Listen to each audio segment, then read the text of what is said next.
ખાસ તો આજે પ્રેસ કોન્ફરન્સ બોલાવવાનું કારણ કે આપ સૌ જોવો છો કે જૂનાગઢ શહેરમાં રસ્તાઓની હાલત અત્યંત જર્જરિત અને દયનીય હાલત છે।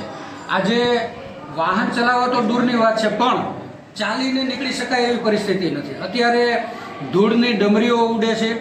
આ ડમરીઓ, આ ધૂળ લોકોના શ્વાસોશ્વાસમાં જાય, સ્વાસ્થ્ય ખરાબ થાય। તમે જુઓ તો જૂનાગઢ શહેરમાં ઘણા એવા માણસોને કમરની અને કરોડરજ્જુની બીમારી થઈ ગઈ। એટલે અત્યાર સુધી તો સમજી શકાય કે ચોમાસાનું ઋતુ હતી, એટલે ચોમાસામાં રોડ થાય નહીં। એટલે હવે ચોમાસું ગયા પછી આજે કોર્પોરેશન દ્વારા 270 કરોડના ટેન્ડર બહાર પાડવામાં આવે છે, પરંતુ અમારા લલિતભાઈ પરસાણા અત્યારે વિપક્ષ નેતા પણ આપણી સાથે છે। આંકડાકીય માહિતી તમામ ગ્રાન્ટની, ક્યાં કેટલી ગ્રાન્ટ આવી, કેટલી વપરાણી, તમામ આંકડાકીય માહિતી એમની પાસે છે। ઓન રેકોર્ડ અત્યારે કોર્પોરેશન આગળ માત્ર 67 કરોડ રૂપિયા ગ્રાન્ટ છે। એની સામે લોકોને દેખાડવા કે અમે કામ શરૂ કર્યું છે એવું દેખાડવા માટે 270 કરોડના ટેન્ડર બહાર પાડી નાખ્યા। હવે પરિસ્થિતિ થશે એવી કે ટેન્ડર બહાર પાડ્યા પછી કોઈ એજન્સી ફિક્સ થાય અને ગ્રાન્ટ નહીં હોય તો કોઈ એજન્સી કામ નથી કરવાની। એટલે છેલ્લા 8 વર્ષથી તમે જુઓ કે જૂનાગઢની આવી હાલત છે। આવતીકાલથી અમે જૂનાગઢના 5 એવા પોઈન્ટ કે ત્યાં અમે શહેર કોંગ્રેસ સમિતિના આગેવાનો ત્યાં કેમ્પ નાખીને બેસવાના। 11 તારીખથી લઈ અને 14 તારીખ 4 દિવસ સુધી અંદાજે 20,000 સહી એકત્રિત કરી 15મી તારીખે 20,000 સહી વાળું આવેદનપત્ર કમિશનરશ્રીને અમે સુપ્રત કરવાના છીએ। લોકશાહીમાં માથાની અને સંખ્યાની કિંમત છે। આપના માધ્યમથી હું લોકોને પણ અપીલ કરું છું કે આ તમારી, અમારી, આપણા સૌની સમસ્યા છે। જો આપ જાગૃત થશો, 20,000 સહીથી જો આવેદનપત્ર કમિશનરને સુપ્રત કરવામાં આવે તો કમિશનરશ્રી અને મેયરશ્રીની ખુરશી હલી જાય। લોકશાહીમાં સંખ્યાની કિંમત છે, એટલા માટે આપ સૌને વિનંતી છે કે આવતીકાલથી અમારું જે સહી ઝુંબેશ અભિયાન શરૂ થાય છે એમાં આપ સૌ સહી કરી અને આપ સમર્થન આપો। અમારે દોલતપરા ગેટ, મજેવડી દરવાજા, કોંગ્રેસ ભવન, અહીંયા આપણે ટ્રાફિકવાળો વિસ્તાર છે, ટાઉન હોલ, સરદાર સાહેબના સ્ટેચ્યુ આગળ, મધુરમ ગેટ અને અમારા જે 15 વોર્ડ પ્રમુખશ્રી છે એ પોતે એમના વિસ્તારમાં, સોસાયટીમાં પણ આ સહી ઝુંબેશ અભિયાન કરશે।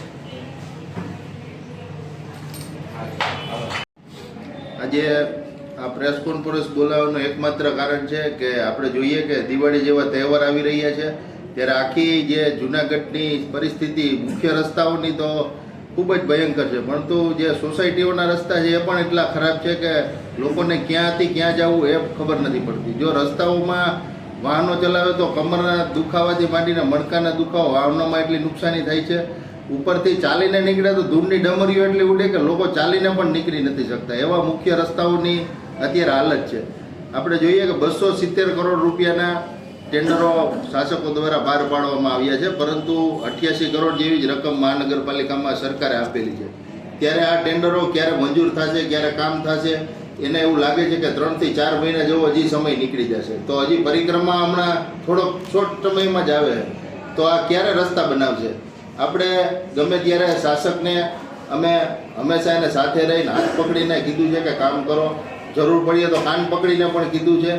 અને હવે જો બહુ તમે અતિશય જનતાને અને કોઈ મોટા નેતાઓ આવતા હોય અને ગમે મંત્રી આવતા હોય તો તાત્કાલિક જે પેપર ડોસા જેવા રોડ છે એ તાત્કાલિક પાથરી અને પાછા બિલો બનાવીને ભ્રષ્ટાચાર કરે છે। અને આ જે રોડ છે એ આપણે ખબર છે કે 1 વરસાદનું ઝાપટું આવે તો સીધા તૂટી જાય છે, તડકો પડે તો ઓગળી જાય છે।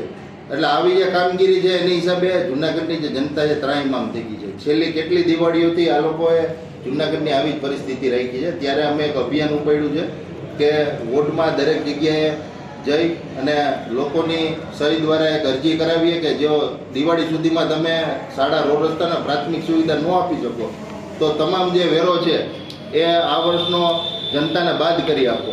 એટલે આ અભિયાનથી લોકો વધુમાં વધુ જોડાય, લોકો આમાં લોકો માટેનું આંદોલન છે અને લોકોનો સહી અભિયાનમાં જોડાય જે તમામ કમિશનરશ્રીને આ બધી તમામ જે સહીઓ થશે એ પ્રકારનું એક મોટું આવેદનપત્ર કમિશનરને આપવામાં આવશે અને જે જનતા વેરો ભરે છે એ તમામ વેરો જો સુવિધાઓ ન આપે તો એને બાદ કરી દેવામાં આવે એ પ્રકારનું અભિયાન છે. એટલે તમામ જૂનાગઢની જનતાને અપીલ છે કે અમે જોડાવ જેથી કરી તાત્કાલિક આ લોકો સુવિધાઓ આપણે પૂરી પાડે. ખાઈ ગયું ભાઈ હાલા 16 કરોડ આવ્યા, કોણ ખાઈ ગયું?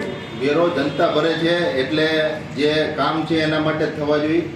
કોઈ પણ સેલિબ્રિટી હોય કે કોઈ પણ નેતા આવતા હોય ત્યારે આપણે જોઈએ કે મંત્રી કે મુખ્યમંત્રી આવે તો તાત્કાલિક રસ્તાઓ બને છે, પરંતુ વેરો મહાનગરપાલિકાની જનતા ભરે છે એટલે એમના માટે જ આ જે તમામ રસ્તાઓ છે એને થવા જોઈએ. ન થાય તો એમના વેરો છે એ પરત જમા આપવો જોઈએ અથવા આગામી વર્ષોમાં વેરો બાદ કરી આપવો જોઈએ. લોકો વેરાનો બહિષ્કાર કરવા માંગે, શું કહેશો? લોકો તો વેરાનો વિરોધ કરે ને વેરાનો બહિષ્કાર કરશે, શું કહેવો?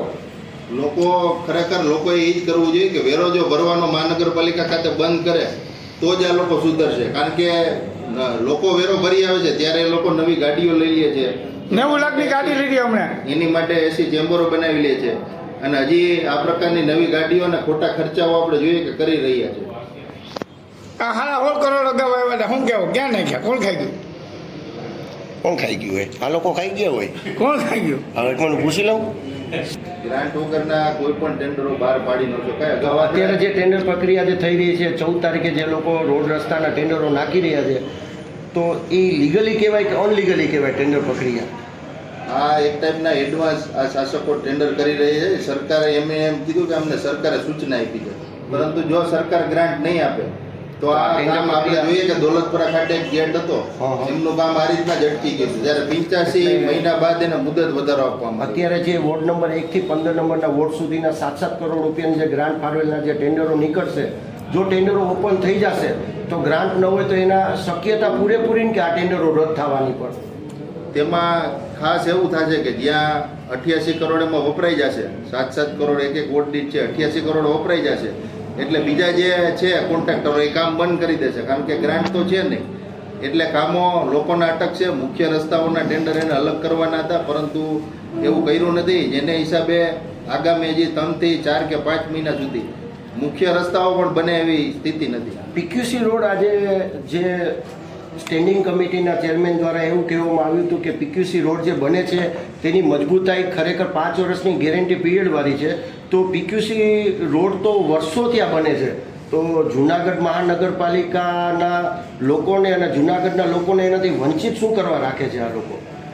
અગાઉ આપણે જોઈએ કે જ્યારે પણ ટેન્ડરો બનાવવામાં આવતા ત્યારે મળતિયાઓને ટેન્ડર મળે એ મુજબના ટેન્ડરના નિયમો બનાવવામાં આવે છે, એ રીતની ક્વોલિટી લેવામાં આવે છે.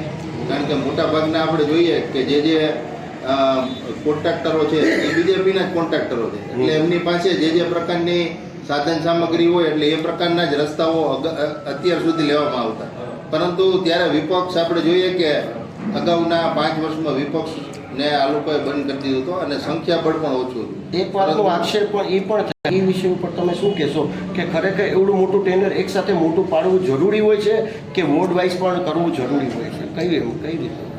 અમુક જે ટેન્ડરો હોય છે જે વાર્ષિક ભાવના હોય, અમુક ઇન્ટરનલ ગલીઓના હોય, તો એ નાના ટેન્ડર જો બનાવવામાં આવે તો સ્થાનિક જે કોન્ટ્રાક્ટરો છે જેની પાસે કેટેગરી નાની છે ને અમુક જે નાની ગલીઓ હોય એમાં કાંઈ હેવી મશીનરીની જરૂર નથી પડતી.